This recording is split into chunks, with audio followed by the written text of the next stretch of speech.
Okay,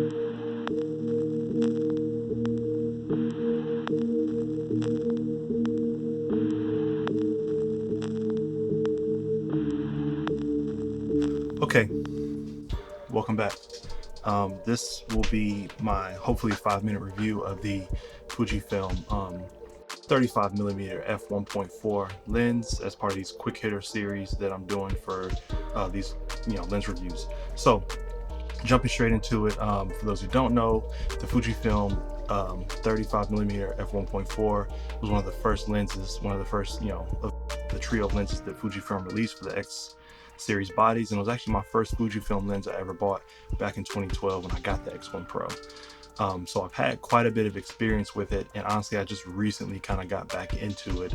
When I left Fujifilm and came back, this wasn't a lens I picked up. In fact, I had the 35mm f2 lens instead of this one, and ended up selling it to get this because there's just something special about this lens. Spoiler alert.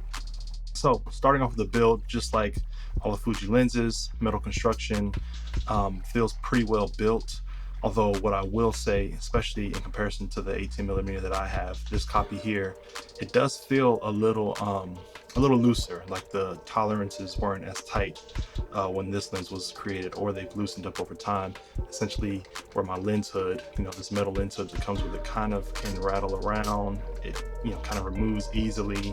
And then even the back cap, no matter which cap I put up here, kind of just twist off, kind of too easily for my liking. So I think that has something to do with the fact that this lens mount isn't quite, the tolerances on it aren't quite as tight as my other Fuji lenses, because this is the only one it happens to that I currently happen to have.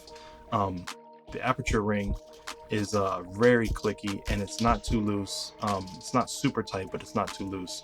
I've definitely had some Fuji lenses that are very easy to bump when you pull them out of a bag. This one's been okay for me so far. So in that regard, I have a little bit of complaints for this lens, but overall it's not a bad lens. It's built pretty well. It's built really well, to be honest with you. So just like any of the other Fuji lenses, especially the primes, you kind of know what you're getting yourself into when you buy them, and this one's no exception.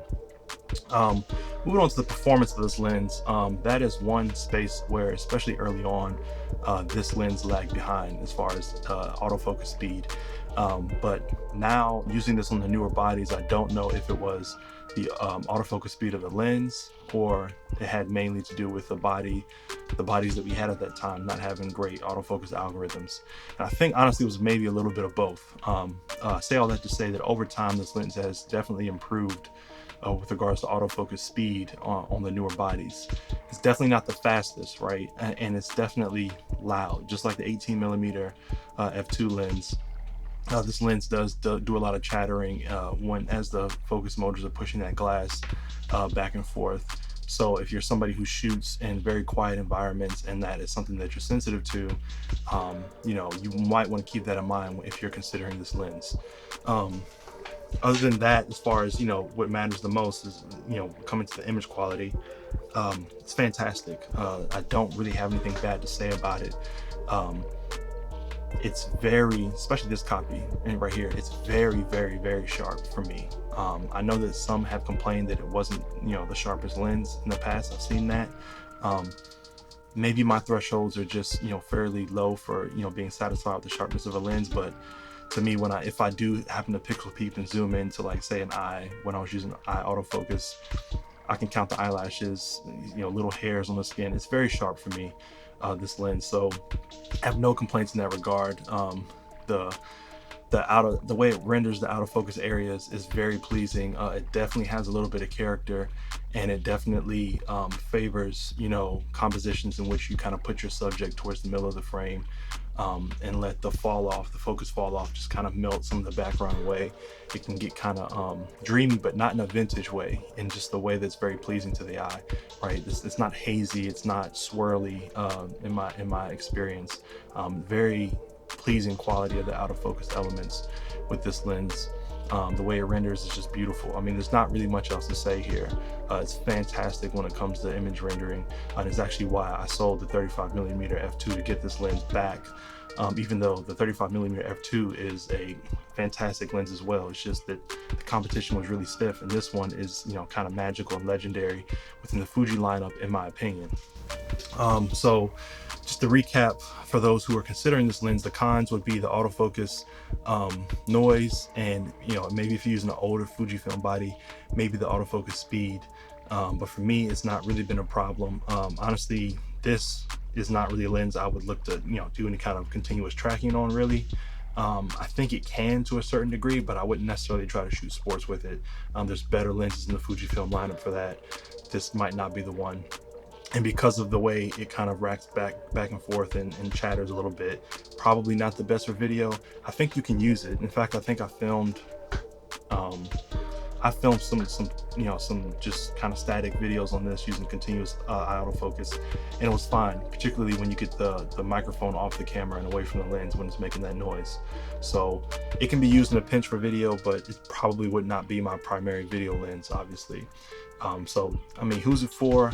I think this is for anyone who wants to experience kind of that Fujifilm magic that kind of captivated its audience early on, with this being one of the original lenses. If you've not shot this lens before, I definitely recommend it. It is, you know, a relatively small, lightweight prime, especially with a 1.4 aperture. Honestly, when you compare this to the 35mm f2, the f2 is barely smaller than this. It's definitely thinner and narrower, but as far as length of the lens and the space it'll take up in your bag, it's negligible. And to me, that's another reason why I sold it, because it is just worth the trade-off of in size and weight to get this lens just for its rendering, even though you're sacrificing the weather sealing and the, you know, more modern autofocus autofocusing capabilities. It was more than worth it to me. And honestly, if you haven't shot this lens, it's definitely something that you should consider trying out and picking up and seeing if you see those qualities I think a lot of people say make this lens like legendary in the Fujifilm lineup. Definitely worth checking out. So that's pretty much it for me. I think hopefully I can get this video under 5 minutes for you. Really value your time in trying to do these kind of quick 5-minute reviews of these lenses. So hopefully you stick with me and you watch through the rest of the series, and you know, maybe I'll see you in the next one. Peace.